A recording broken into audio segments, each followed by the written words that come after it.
Hello, everybody, and welcome back to Our Rating, the show where we take a movie franchise, break it down by a movie, give it an overall score, and see where it lands on the board. This week, we're taking a look at Predator 2. We did Predator 1 last week. We're going to go through the entire Predator franchise throughout the month of September. So let me introduce you to my co-hosts. We've got Will and Brian. Brian, how are you doing today? I'm fantastic. How are you doing, Dan? I am doing very well. I'm excited to talk about Predator. I really enjoyed the first episode. I'm looking to get into this one. Will, do you want to talk to us about the Predator 2 movie? Yeah, I'll do a quick little my snippet of what the movie's about. Get ready, because today we're discussing Predator 2, the 1990 action sci-fi movie starring Danny Glover as the sweaty Lieutenant Mike Harrigan. Yeah.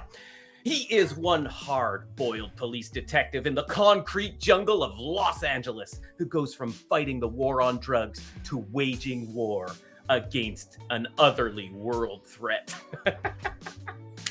And after his fellow officers are picked off one by one, Lieutenant Harrigan throws caution to the wind and flips the script on the Predator by hunting the hunter. Today, I would like to start by asking Daniel his favorite scene from the movie. Let's get into this. All right, you're taking over hosting for a while. That was incredible. I had like ad-lib, right? always you ever. I was embarrassed by it. And you take over and do that. I'm like, oh, I can't follow this. My favorite part of the movie, or just a favorite scene that comes to mind. All right, so there's obviously, as a very short throwaway, I love the implications of the trophy rack at the end of the movie, where you see obviously the human skulls, but also the very distinct alien head from the xenomorph, I guess, from the Alien franchise. And also whatever on earth that gigantic skull is. I would love it if that was ever explored in a movie. Spoiler alert, there's two of these movies I've never seen. So maybe that is spoiled or shown in one of those. And don't tell me if it is. I'd love to see that firsthand and be like, oh, that's that thing. That's really cool. I really liked that scene for the implications of it. I have not seen AVP in a long time, and I have not seen the second AVP ever, so like we'll get there. But I like the way that this sort of like hinted at it before it was ever really a possibility. But as far as actual scenes, I'd probably have to go with the first scene, the ridiculous gunfight between the cartel, I'm going to call it, and the police, where Danny Glover's like, you know what? I'm going to put some body armor on this car and drive it sideways and pretend any of this makes sense. And the Predator sees that and is like, this guy's a badass. I'm gonna hunt this guy. Because that's really what it is. That's the Predator seeing him being like, alpha, gotcha. Yeah. Let's go. Absolutely. That's great. That's great. What about you, Brian? Any favorite scenes stand out for you? So for me, there's a lot to this movie. I felt that they did a pretty decent job of actually trying to take the Predator from Predator 1 and recreate the same stuff in a different scenario, right? They took him out of the jungle and they put him in the city. For me, that made so many amazing things happen and so many cool things happen throughout the movie. But my favorite was probably when they start the train sequence. And the train sequence just kind of starts this cascade of action sequences that just doesn't stop until you get to the very, very end of the film. In fact, you think it's over a couple of times, and then it continues to go on, right? Like we've got you just wish it was over, but it just keeps going. For me, I was happy. Like you see him starting the bomb on his arm, and you think, oh, this is the big kill scene.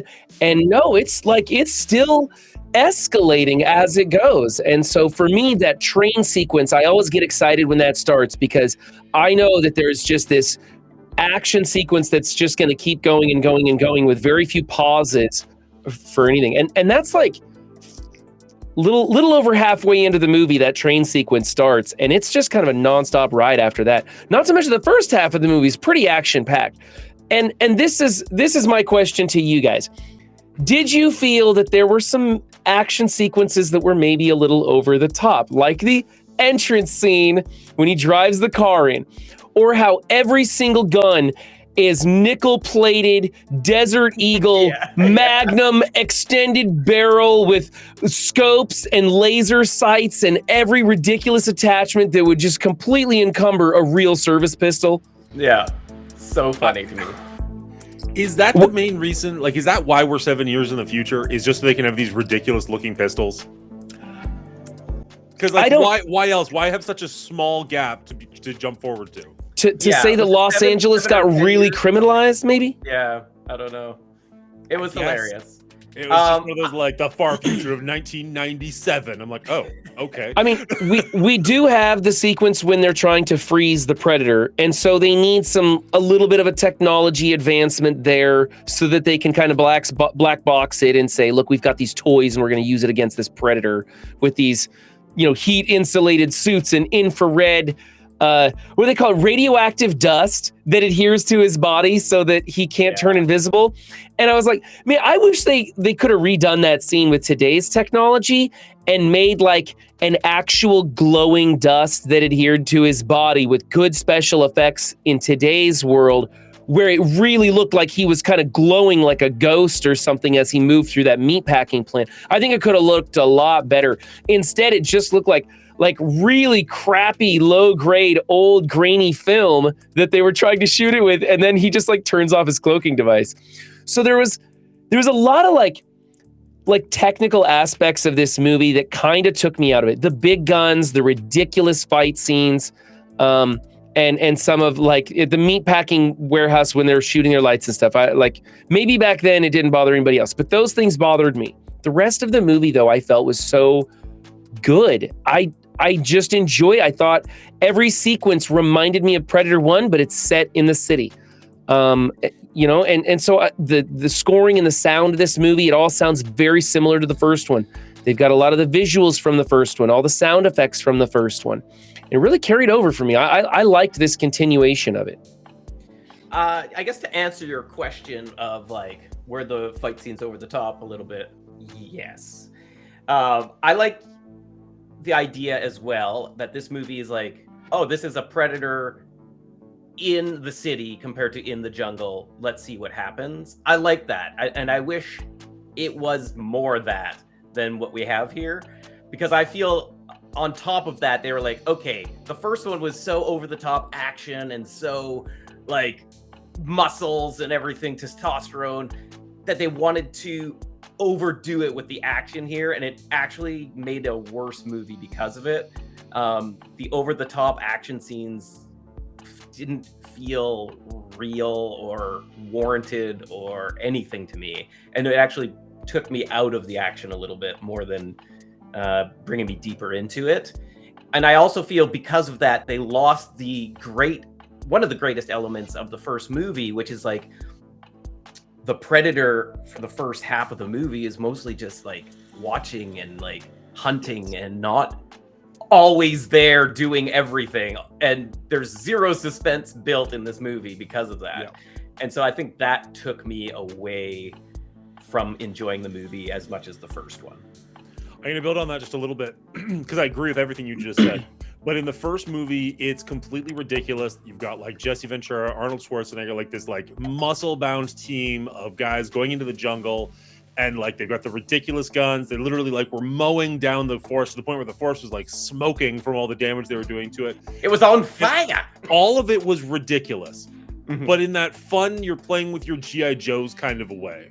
Whereas in this one, they're like, we're going to ground it and put it in like a real world setting, but we're still going to make it ridiculous and over the top. And it's just like, it's almost like your brain has a hard time connecting the dots between like, well, am I supposed to take this seriously? Like, is this a police procedural where I'm supposed to care about him? Or is this an over the top alien movie? And they didn't quite feel like they knew exactly what tone they were going for.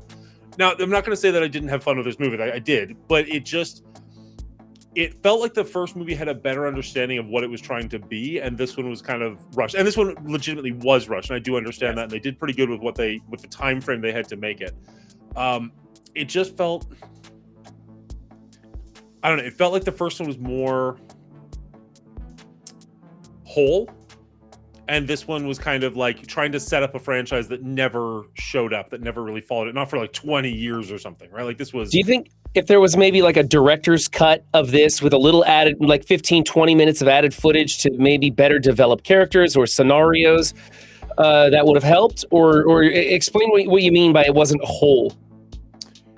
So the best part of Predator 1 and like movies of that ilk is that you like Will was saying, you build up the suspense, right? Like you know something bad's about them. And I guess Predator kind of ruins it by having the alien ship at the very beginning. But like you're getting the team building, like the scene in the helicopter, the scene where they're talking to Dylan for the first time and they're like figuring out who they are and what they're doing. Like you get a lot of context for who these characters are, even though the characters are relatively shallow. You get a lot of like team building, a lot of like character building, character development, so that when they start dying, you don't care about them, but like they feel like real characters.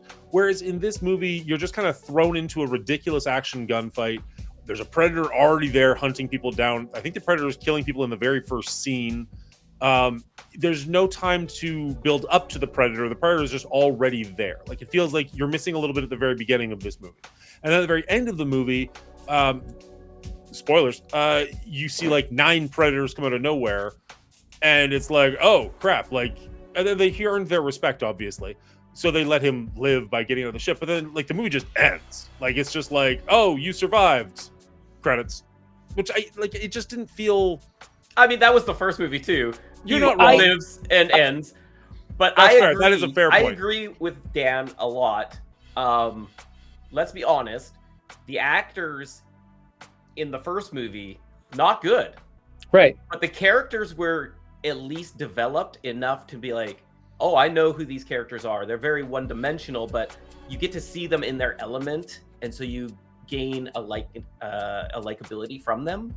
Whereas this movie, the main character, Danny Glover's main character, he's just a hothead that's angry all the time, and I get nothing from him. I just feel nothing from him the entire movie. And his team, I think maybe the female detective you get the most. Yeah, Leona.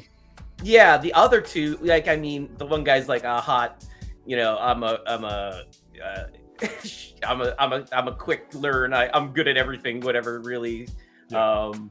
Overconfident dude, which is fine.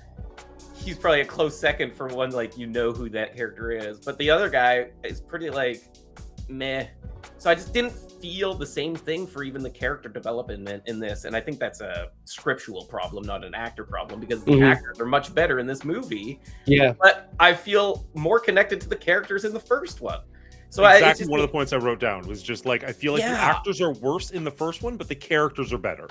Exactly. And so I feel that because I can't not compare this to the first one, right? The first one sets the bar. And I feel the first one did all the right things to make it this man-fueled action movie, just ridiculousness.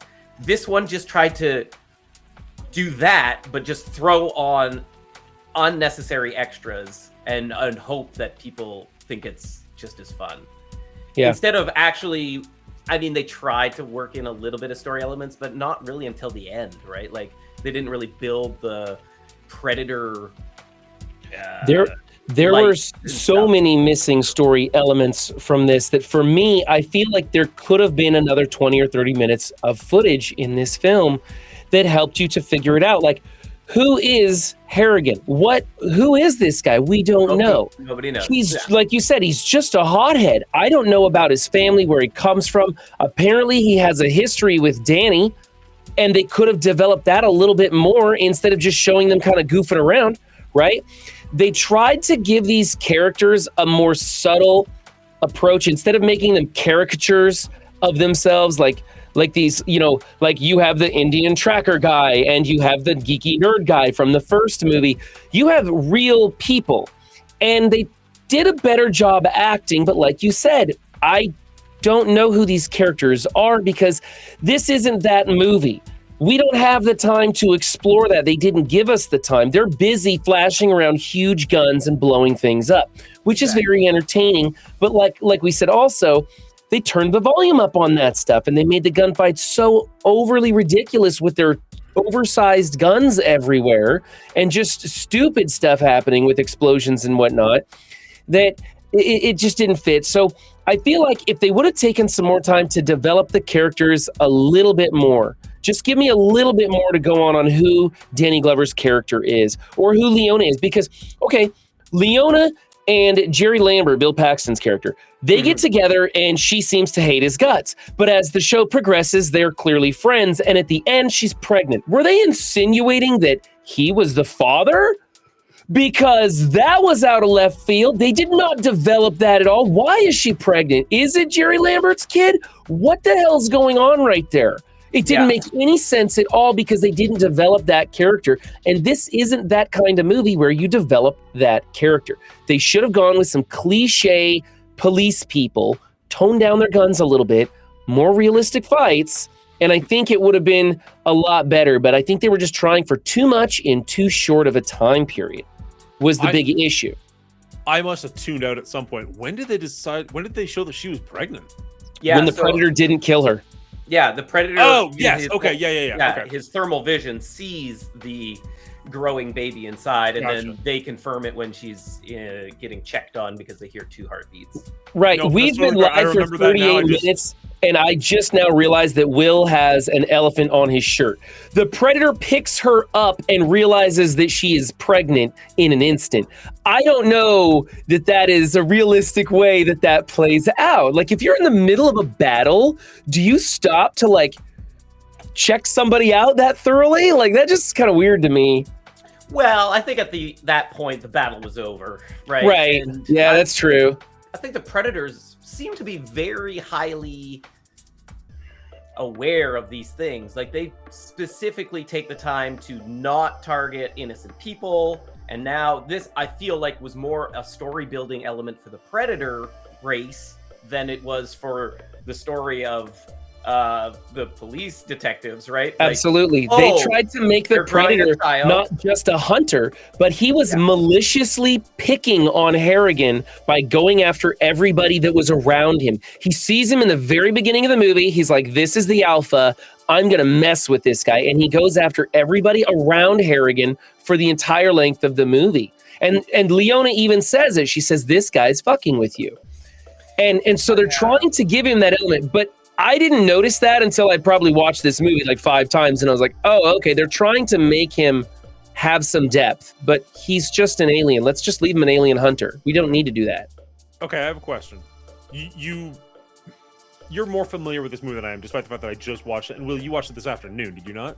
I watched it this afternoon. I've seen it probably half a dozen times. But okay, this is my second time ever watching it. In the 2 movies we've seen, obviously the future could change.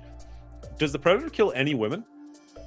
Because he doesn't kill the one in the first movie. He doesn't kill Leona in this movie. He doesn't kill the woman in the voodoo scene in this movie. Yeah. Does he kill anybody on the train? Any females on the train, or are they just? Because there was a couple old ladies, I think, that had some. There were some armed women that were dead bodies in the end. Yeah. Mm-hmm. I feel the argument, or what you're trying to say, was a sound thought. But in the 80s, 90s, most females didn't have, parts where they could be strong and a threat to anybody. So, I'm going to point you to Aliens. I was going to say Sigourney Weaver, man. But that was like standalone. Like, that was a huge thing for women being. Sure. No, I agree that those are the standouts or the exceptions to the rule. For sure. Yeah. Adventures in babysitting, guys. Come on. Sorry. Okay. That's not a great example at all. Yes, I don't think the Predator cares about the sex. I just think if they're a threat or not. Yeah. In the novels, there is some confusion. Like, he's fighting alongside a female and doesn't realize it's a female until she's wounded, and he rips open her top to like cover the wound and sees the mammary glands, and he's like, holy crap. Because I guess in Yautja, the males are actually smaller than the females, and so they didn't realize that the male or something. So they don't have a problem killing. It's whether they're armed. It's a combatant that's worthy of their respect. So I do want to touch on, I think it was Dan that was just saying that he was picking off, or maybe it was Brian. I can't remember. You guys, you look the same. We all to me. look alike. They're all white males to me. Anyway, picking off his team one by one to F with him. I don't know if that is, and maybe it's just bad writing, not being able to know, or was it just the Predator wanted a one-on-one fair fight, so had to dismantle the team to do that. Or it could have just been that he's following Harrigan around and happens to get into contact with different people as he's watching Harrigan. You're right. Yeah. It was terrible writing. We didn't really see this take effect, but I think that's what they were trying for, was to show some level of malevolence with the Predator, that he was trying to be more than just a hunter, trying to give it a little bit of more depth. And they didn't need to. He's a hunter. He found the alpha. That's it. So that would have been good enough for me. Yeah, that was one of the points that I also made, was just like, why is he going out? Because it's not like, if he was just taking off his team, then I'd kind of agree with you, Brian. But he's also taking out his enemies. Yeah, right? Like, he's going after the voodoo people. When he meets that guy in the alley, he takes out him. Like, it's just like, why is everybody this guy interacts with in the last 24 hours on this guy's kill list? Yeah, like, it really just didn't weird. quite make sense to me. Because even if he's just messing with them, sure, go after the cop, go to the police station.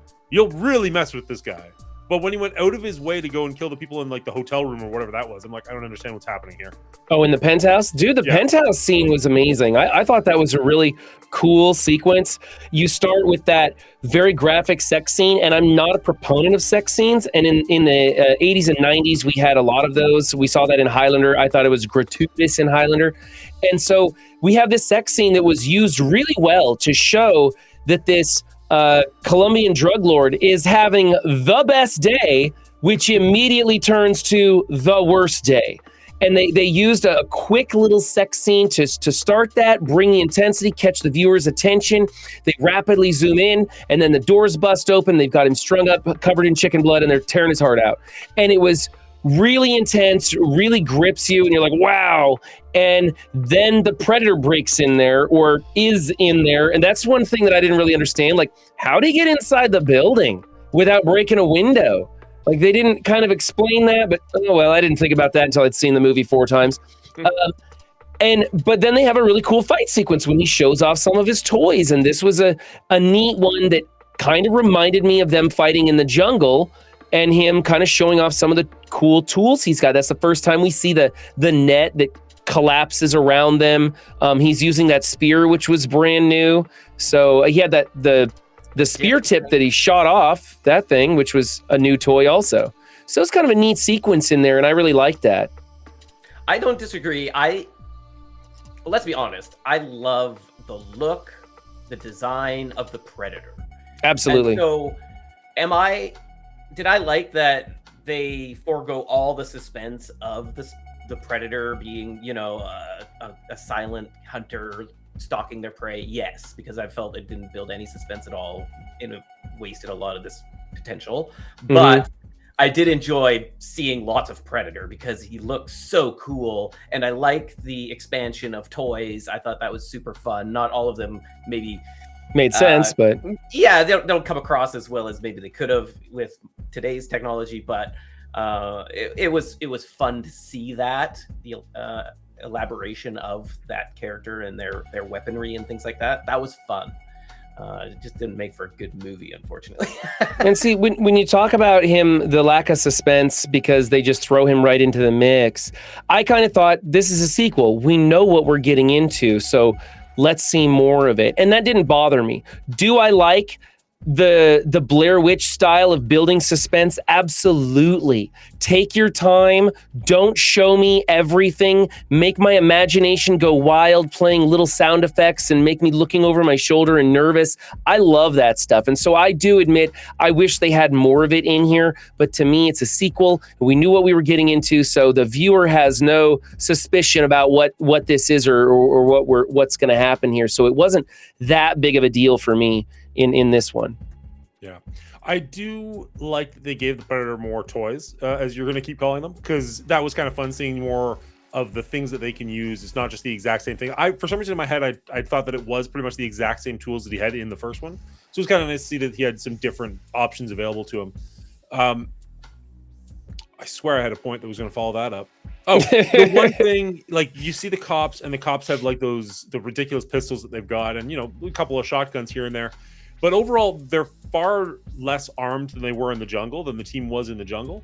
Mhm. And I don't know, at no point in this movie did I feel like Danny Glover could hold his own against a predator when Arnold Schwarzenegger is getting tossed around and beaten up, and like Arnold had to use like Home Alone style gimmicks to try and take this predator out. Right. And Danny Glover is going after him with a frisbee. Pistol, and it's just like, what is happening here? Like I can't imagine the Yacha is feeling intimidated by Danny Glover. I just can't. I'm sorry. This is a complaint that we've seen a lot from this movie, is that how can you go from a muscle-bound guy like Schwarzenegger to Danny Glover? Now, Danny Glover beefed up for this film. He was in his physical prime for this. And they try and make it sound like he's bigger than he really is. Like in the movie, Danny says to Harrigan, he says, you couldn't lift that guy up there, saying that, Danny Glover's supposed to be a big dude, but I just don't ever see it. His shirt gets ripped a little bit, and you can see he's got the guns. You can see he's been putting the time in the gym, but he doesn't look huge. He doesn't come off as imposing. He's not like a 6'7" kind of guy.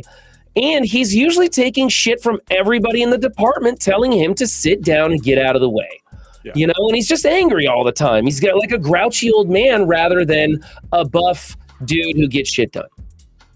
Yeah, if you're going to go like, okay, we're living in the future here. We're going to have, we did that for some reason that we must have. Like, why did we stop at pistols with laser sights? Why didn't we give them like, now we've got these things in the backseat of your car. And you're like, oh, cool. That's why we're here. Like, clearly. He did have quite an arsenal in the back of his car. Fair enough. But like you mentioned RoboCop, which admittedly the first scene of this feels very RoboCopian. That's a word. So why didn't you have something like the RoboCop pistol in there? You know what I mean? Like something like truly like, holy crap, that's going to stop something. Yeah, budget probably. I think so. Yeah, I do. I think it was budget, because they just had attachments on what was actual real world guns at the time, and they just used fancier versions of them, which any gun enthusiast is going to go, why would you have a nickel-plated gun? You don't buy nickel-plated guns to use them in combat because you don't want your enemy seeing you. Mm-hmm. So you don't get a flashy gun, And the little things like that bother me. I hate when in movies people are running around with their finger on the trigger, because a real combatant knows you don't put your finger over the trigger. Just little things like that drive me nuts. And I would appreciate when actors and producers and directors talk to professionals in the field to learn what things actually do. And so they're not trying to like fly a helicopter in San Andreas like it's sorry, that movie was that's an abortion of a movie. Not even abomination, an abortion. We watched it recently. We could talk about that one, but that's not for today. I do feel almost robbed a little bit from Lieutenant Mike, his character, because in the beginning, as ridiculous as it was, he came up with a plan that no other police officer there could do, of like shielding up his car, driving in there and getting around the enemy to like counter and get the injured people out. Like, you set up a almost MacGyver-esque type of character, which I felt just went to the wayside for the rest of the movie. And instead he's just gun blazing lunatic almost, right? That's just like, sure, maybe he's losing his marbles because his good companions are getting offed. But again, we see that better received in the first movie with Schwarzenegger adapts to the situation, makes a plan, things. All that stuff. Danny Glover just loses. He's just like, I need bigger guns. Go. I'm just gonna shoot more, and eventually I'll hit him. Like, it just seems. And then eventually runs out of guns and goes after him with a frisbee. It's just ridiculous. Like, I mean, the frisbee was the last resort because he dropped. Well, his gun, frisbee was the best thing he could have done, actually. But yeah, for sure. I just felt like I lost that. So the two things we know about Danny Glover's character at the start of this movie is he's resourceful and he's afraid of heights. Yes. And we never see him be resourceful again, and he gets over his fear of heights real easily when he has to climb down the side of a building. Yeah, he just has a couple quick quips to this is funny. He's afraid of heights and he has to do this, but he's doing just fine. I feel like he's talking, I could feel like you could have someone who's not afraid of heights and they'd probably still say similar things to what he's saying, like, oh, just going down a tree. Like, Yeah. if the point is like they clearly show him having like vertigo the first time he's up on top of a building, and the next time he's just like, all right, I gotta climb down this not a fire escape, like this pole on the side of a building, and I'm gonna do it totally climbs fine. down the gutter. All right, I would have to have like one of my children be endangered for me to even consider that. Otherwise, I'm just like, I'm gonna go down the elevator, go into the other building, go up some stairs, and I'll meet you over there. Like that's how this is playing out. I'm telling you that right now. I don't disagree. I think there's just so many missed opportunities in this movie, which just made it feel like a hollowed shell of the first movie, and that shell was just made of bullet shells and action that I didn't think was earned. And I don't disagree with Brian either. I think that that penthouse suite scene was one of the better action scenes because it was more grounded. Unfortunately, it was one of the least needed scenes and could have been removed for story building. And so to me, it's like so wrong that I want to lose that because it was one of the better action scenes. And let's talk a minute about the finale on the Predator ship. He is fighting the Predator with his frisbee in one hand, and the Predator's got his claws, and they're going ka-tang, ka-tang, ka-tang. And I'm like, this Predator it has got him by a foot and 100 pounds of pure steroid muscle. It was just so ridiculous. And then Mike Harrigan is down on his knees in the fog, and the Predator walks over him, towering over him, gloating and taking his time, and he's about to stab him, and Harrigan stabs him in the guts, and it kills him. And I'm like, you have put slug after slug into this guy. You chopped off his arm. You have done so many things to this Predator, and now you put 4 inches of this frisbee into his guts, and he's like, "Rah!" and dies. And I'm like, he didn't even think to like take a swipe at Glover. Like it was just so. I was like, really? And he's just like, "Rah, rah, rah," with that stupid frisbee, and it drove me nuts. Why? Like in other Predator movies, we'll see finale kill shots where they like cut the head off or shoot him in the head or something. Like, I really wish he could have tricked him somehow and been able to actually, like, I don't know, get him in the spine in the back or get him in the throat or something. But when you stab somebody in the guts, that just doesn't scream, instant kill shot to me. And the Predator just kind of throws himself around screen. It was a lame sequence. It was just lame. It was like a lot of things in this movie. It could have been so much better had they developed it more realistically, given it what it needed to succeed. And they didn't. It was rushed. I don't disagree that it was kind of a lame death, but don't you think it was cumulative? Like the fact that he did cut his arm off and shoot him multiple times and stabbed him in the gut. Like, eventually, like if that was the first time he'd hurt the Predator, the first time you see Predator blood, I'd agree. Yeah, that's a pretty lame way to go. But this Predator's been bleeding out for a while now. If I had seen the Predator taking his one stump and like holding a bleeding wound and like kind of stumbling around as he's fighting Harrigan, with Harrigan being all beat up and his arm bloody and everything, I would have been like, okay, they're both really wounded. Maybe the Predator's really wounded, and that's why this human is able to go toe-to-toe with him in a melee fight that Schwarzenegger couldn't hold a candle to. Then maybe. But it wasn't. That Predator was pissed and angry and jumped up on whatever kind of steroids he had. I mean, he was going. He just ran through like a brick wall earlier, which was a hilarious scene. That old lady, by the way, that was hilarious. I like that scene where she comes out and she's like, I don't think he gives a shit. Yeah. But that Predator was hopped up and ready to go. And Danny Glover had gone through the ringer without any kind of drugs to prop him up. And so I just felt that sequence at the end was pretty lame. I didn't mind the Predators popping out, saying their goodbye, throwing him that gun with a date on it. I think that said a lot, and that allowed the movie to end right there because he says, don't worry, asshole, you'll get your chance. And so it's like, sweet. They're basically saying, we like this franchise, we're leaving it open. There's more Predators. It could happen anywhere, anytime. We could do anything with it. So I liked the ending. I just didn't like some of the things that got to the ending. So the issue. So okay, first off, I'll address that kind of in order. The scene where all the Predators were there was cool.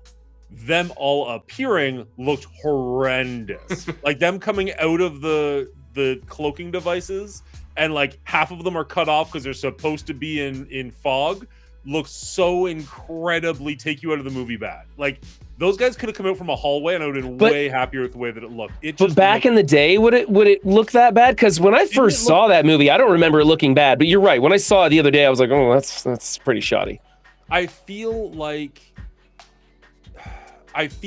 Predator 1 looked better than Predator 2 did 3 years earlier and with a smaller budget. Now, maybe they had more time to do that kind of stuff, but I feel like his cloaking device looked better in 1 than it did in 2. Do you not agree? Maybe because you saw it less in 1, it didn't. Well, that's what, like, yeah, out like, as much. you play to your strengths. Whereas, like, this one, it was on and off, on and off, on and off all the time. Yeah. I don't know. I don't mind the ending. I like that it sets up future possibilities. I just didn't like the elder Predator being like, well, we're going to go, so I got this. You can have it, I guess. Why is giving them... They should have ripped the skull and spine out of that Predator and handed it to Danny Glover, saying, here's your trophy, we're out. That's what should have happened. A pistol strictly to let the audience know they've been here in the past and will probably come again. Bullshit. It's the worst. It's the worst. They should have done something much more than that. They could have had pistols and other things on display with the trophies. That would have been fine as the hint of them being here. But him just tossing him this random gun he has on him for funsies, it was so bad. It was such bad writing to me. They should have just given him a trophy. But they needed the trophy that showed they had been there a long time ago. That's the point of it.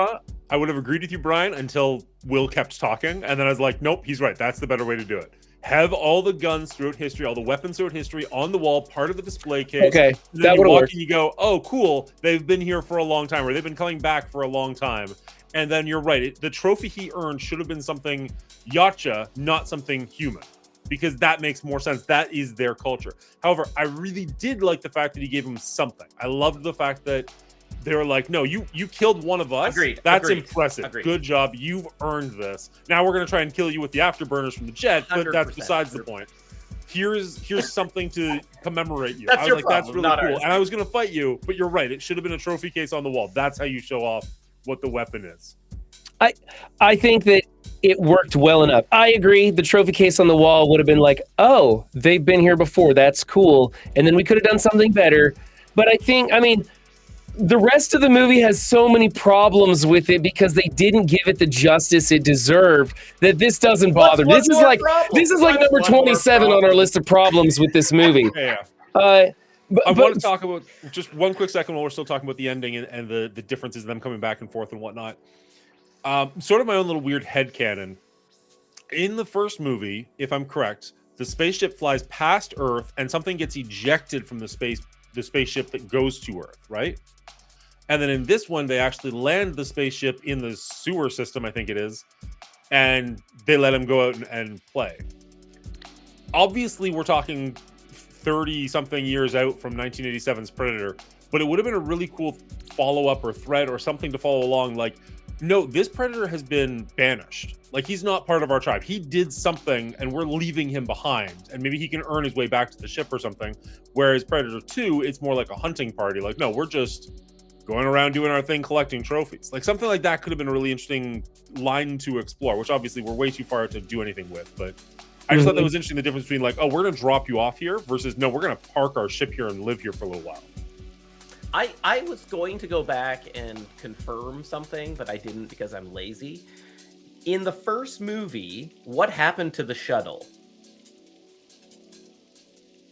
I don't think you ever see it. I think it literally flies past the Earth and just drops something off, and then you're right. But it's like a pod or a ship that drops off. Yeah, what I don't think you ever see the pod.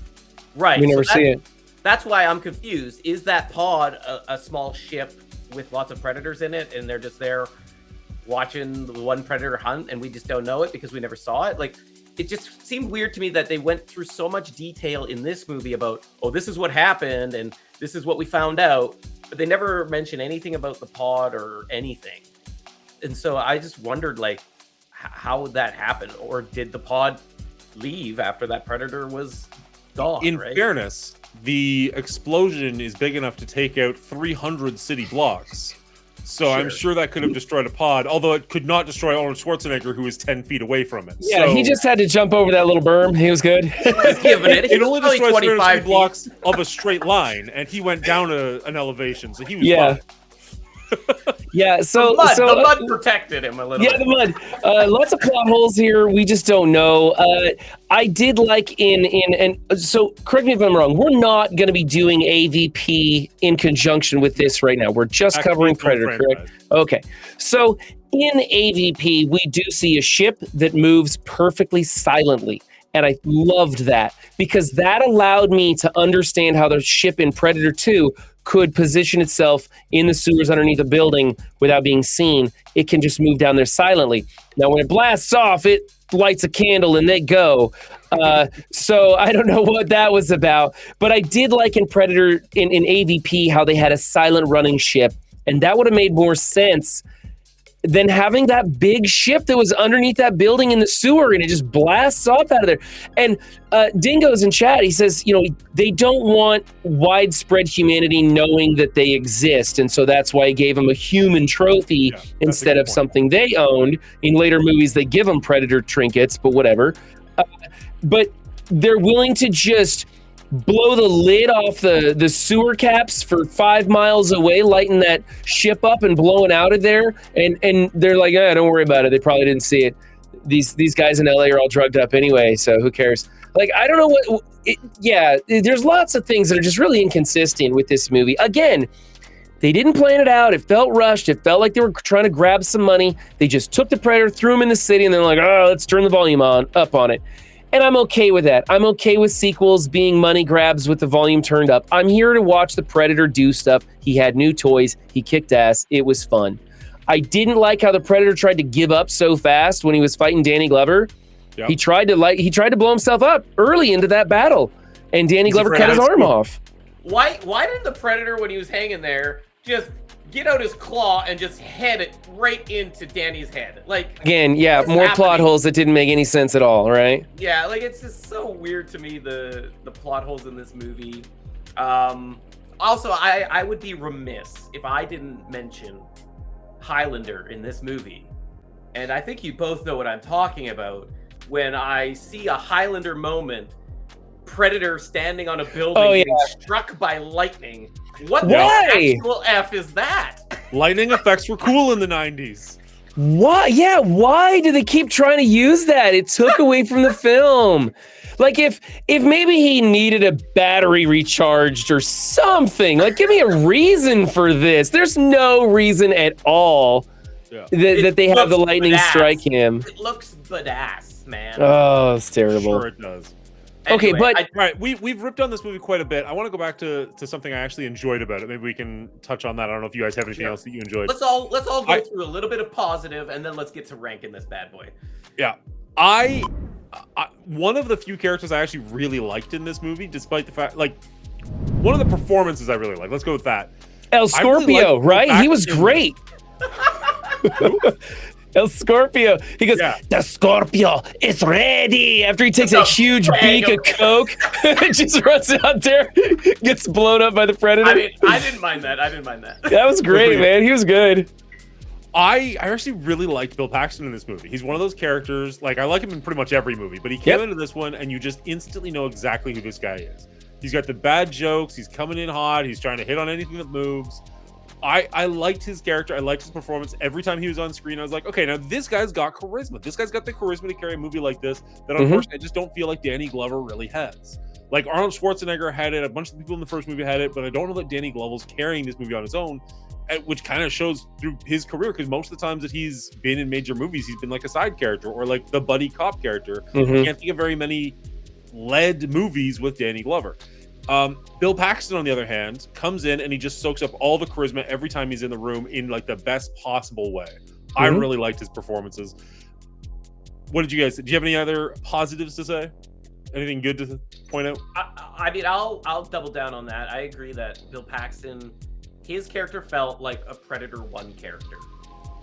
Yes. A one-dimensional, but well played, well written for that character type. You got enough of him to realize who he is and what he's doing there. But what I enjoyed about this movie, I guess the most, is like the fun gadgets expansion onto the Predator. And again, I love like the simple things in life. I love the blood of the Predator. I love the glowing blood, and I love how it's a practical effects. It's literally glow stick gel with KY jelly mixed together to make Predator blood, and it pops off the screen so well. It almost looks like it is CGI'd or something, because it's just a beautiful glowing color. And so I really enjoy the practical effects of the Predator and the new fun objects he gets to play with. Brian? Yeah, Bill Paxton. He is the trifecta of science fiction movies for me. He's in Aliens. He's in Predator. He's in Terminator. Is it Terminator? Yeah, in Terminator. I believe. Now, correct me if I'm wrong. I may be wrong on this, but I believe he's in RoboCop and he plays a splatterpunk in one of the earlier RoboCop movies. I don't know that for sure. I could be wrong, but anyway, that would be amazing.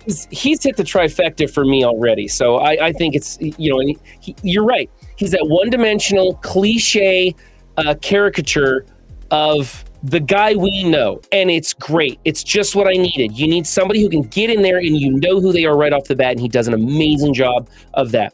I also actually, and people disagree with me all this time, I also like Gary Busey's character in this film. I thought he was pretty good. He wasn't given enough room to shine, but when he goes after the Predator in that sequence, even though that sequence has a lot of technical flaws in it, I very much enjoy that sequence when they go into the meatpacking warehouse and they're trying to find the Predator, and they're shouting into the microphones or not shouting into the microphones sometimes. He's right there. He's right above you. Just turn around. He's right there. And you're kind of on the edge of your seat like, oh my God, you're kind of rooting for Gary Busey at this point. You want that team to like really put up a good fight, and they get massacred in there. And then in the end, Gary Busey still gets back up, you know, too late to go home now. And he starts shooting with his little freeze gun, and he's just going after him. And it was a lot of fun. I like that sequence. I like Gary Busey's character in that. And I thought he played a really good hard-ass kind of government guy in that pretty well. Especially when you have to compare him to Mike Harrigan and you're like, Danny Glover's not hitting everything. So it's not like Danny Glover upstaged him at all. So it was kind of easy for him to do that. But I enjoyed that character. Of course, Bill Paxton just stealing the show there. I agree with you. I think Gary is better overall than Danny's character. Yeah. Not that I think one's a better actor than the other. I just think I understood Gary's character. I felt he was more grounded than Danny's character. Yeah. Just... My one complaint with Gary Busey, and it has nothing to do with Gary Busey, is his death was so incredibly lame. Like looking, you don't even see it. Like the Predator throws that frisbee thing in slow motion. It's barely doing anything. Gary Busey dies from behind a sack of ham or whatever, and you're just like, okay. Well, like, cutting through all the racks of beef was cool. Like he's decapitated. Like I wanted to see that. Like yeah, like cutting through all the stacks of beef was cool, but then they hide the shot where he dies, and I'm like, that sucked. Like you were robbed on that. That little ending just sucked. But you know the makeup they put on his face, because he like almost got blown up by the shoulder cannon. He was all burnt and like super sunburnt and stuff. I thought that was really cool, and he had that like growly voice. It really came out when he was angry. He's just dripping drool and snot because he's so pissed off, and he really wanted to go after that Predator. I think he nailed that scene. I think that they just failed to conclude his character very well. Mm-hmm. Yeah, agreed. And that's what I say. Like, it was not his fault. Like, yeah, it wasn't his fault at all. Totally no, this was a production direction problem with almost every step of this film was almost a production direction kind of problem, in my opinion. They could have cast some better people or give them a few more lines to develop their characters. Like I said, I had a real problem with Leona and Bill Paxton's character. I forget, Lambert or whatever his name is. Lone Ranger. The Lone Ranger, yeah. Was she pregnant from him? What happened there? Like, that was just a missed opportunity for character development of the only female in this series. Well, I guess we did have Anna from the first one who had like 5 lines, but Leona at least had a character that was in coercion with the team, and you cared about her a little bit, and they could have made that better. And I just think if they would have shown more of her character development, she could have been something. Yeah. So I can't remember the scene perfectly well enough to see how far along she was, but my understanding is this movie takes place over like 3 days. So Yeah, that would have I been feel acting like she was real further fast if they along. went from "I hate you" to "let's have sex" to "I'm pregnant." That's a bit of a stretch. We're My like a guess fully is she was formed already- fetus, by the way. So yeah, we just don't know where that baby came from. I don't Like think it that was just weird. She got to live. Yeah. Now, least okay, now somebody I got will to point live. out one of the things that I heard is that Stephen Hopkins, the director of the film, apparently had impressed the studio with his work on one of the Friday the 13th. So he was given this job, but he was given it pretty last minute. He had like 4 weeks to film the movie and 4 weeks to do post-production. And so he 4 was like, weeks to film this? yeah, like he was literally wow. like having one set built or made or fixed while filming on another set, so that he could literally like drive from location to location to location to location and just like use as much of the day as humanly possible. So when we say this movie is rushed, this movie was legitimately rushed. Like they actually did a pretty good job with what they had. It's easy to pick it apart, and we had a fun time doing it. But like for making what they made in 4 weeks, and that's including, my understanding, editing and special effects. I believe it That's was 4 pretty weeks decent. of filming and 4 weeks of editing after. Of post, yeah. That makes okay. sense. But still, I mean, 2 Still, months. that's a is very ridiculous. short amount of time to make something like this. Especially Now, such a unfortunately- crazy action-packed movie, right? Like, it's a Yeah. huge amount of stunts and things, right? So it's just wild. Yeah. Now, unfortunately, Predator 1 was made for like something small, like $15 million, made like $100 million. Like it way more than made its investment back. So they put a little bit more money into this one, 35 million, and it only came home with like 57 million. So even though they positioned this into a place where they can easily make a Predator movie every 2, 3, 4 years, it's 20 years after this movie comes out before we get the next Predators. And I've never seen Predators, but my understanding is it does not take place in the same universe. It is like a hard reboot of what's going on. Now, We'll don't find spoil out that for soon. me. Yeah, We'll find I out don't want to next spoil week. it for you. So it's just unfortunate the way that went, because if this had done really, really well, the 90s could have been like every Predator couple years, 90s. like, now we're going to get Predator in this location. Now we're going to get Predator in this location. And it took them like to 2024, 24 years.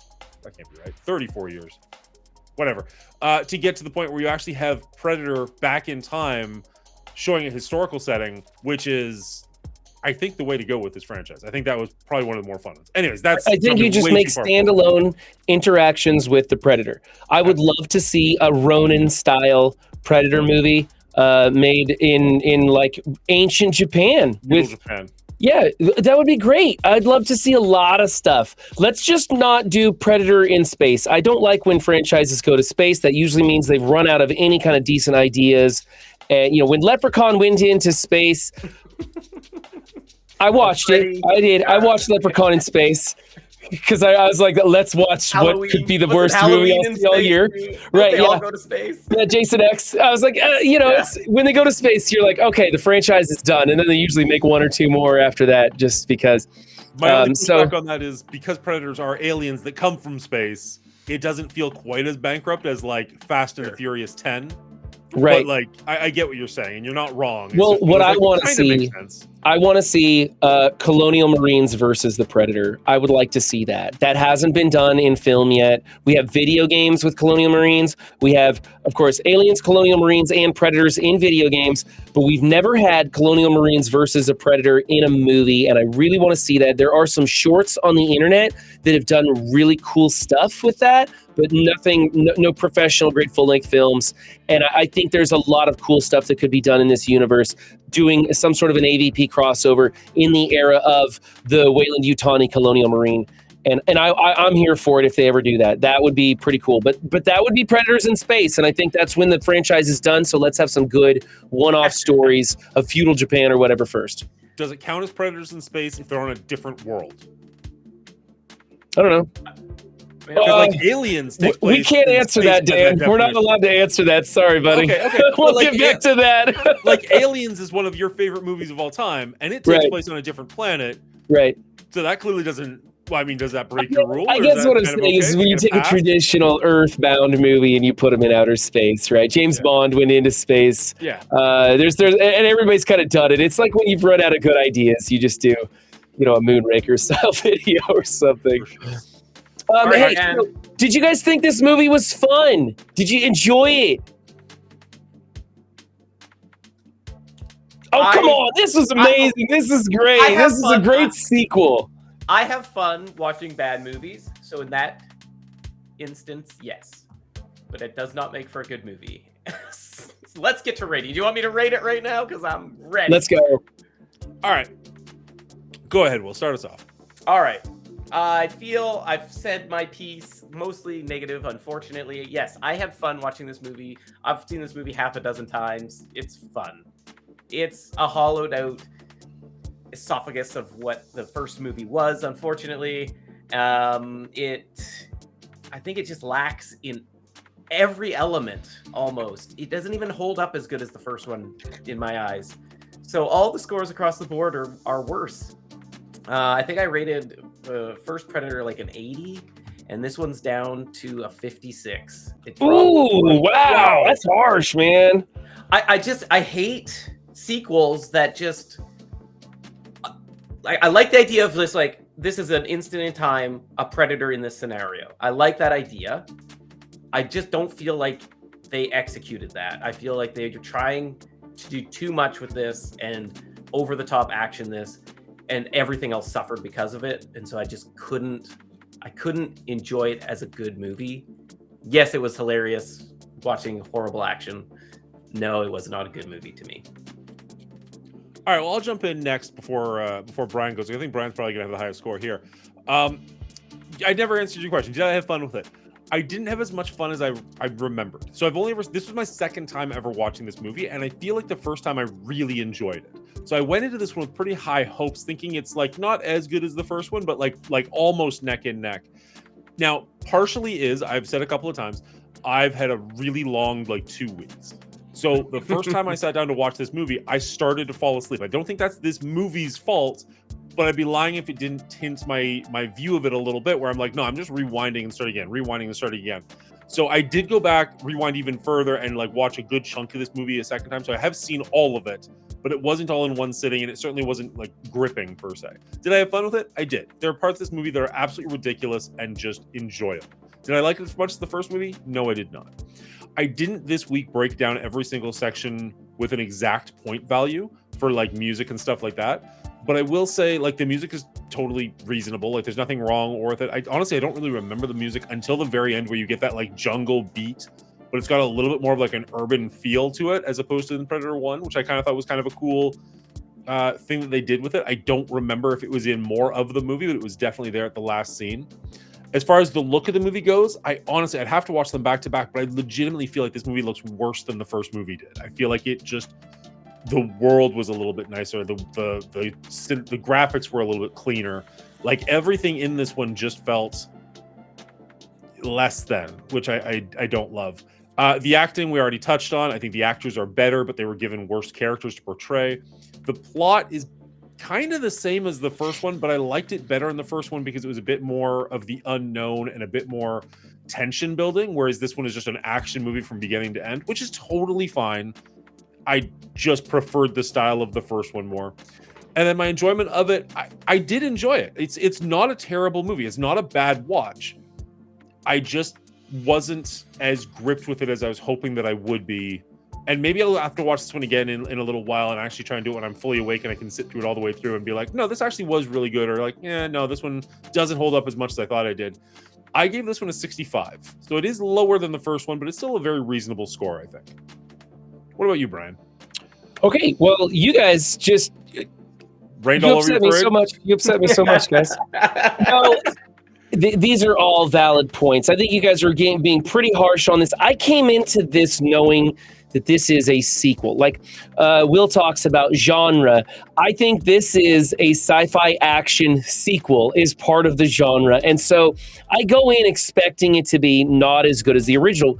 There are I could probably count on one hand the movies that I think the sequel actually does better than the original. It just doesn't normally happen. Is a sci-fi action called Terminator or Aliens. Yeah, it is actually, yes. So Terminator. what are you shouldn't expect it to be worse. That's the thing. It's just that sequels always tend to be worse. And knowing that the short time frame that this was filmed on, I give it a little bit of slack. I didn't realize it was 4 weeks. That blows me away. Actually, I for some reason I was thinking it was something closer to 2 months of filming. But anyway, so. The music is a straight cut from the previous movie. If you watch these two back to back, like I literally stopped watching Predator 1 and rolled into Predator 2. It's the same soundtrack. They have one music vibe that's some sort of urban like reggae thing that they play outside of the courthouse or the police house one time, but otherwise it's just the same jungle beat from the first one. They even have, when they're in the first one, Dylan is talking about Blaine who's got shot and he's having the sip and they're playing that raunchy military trumpet sad song, right? And at the very end, they do it when they're panning out from Schwarzenegger standing in all the smoke. They play that weird song. That's at the end of this one too. They use that same exact song. So the scoring is the same, if not used less proficiently. So it kind of goes down a little bit there. I thought that they made an attempt at the plot a little bit, but they didn't even need to. They should have just let it be what it is. And so it kind of loses points there because they tried something new and failed at achieving that.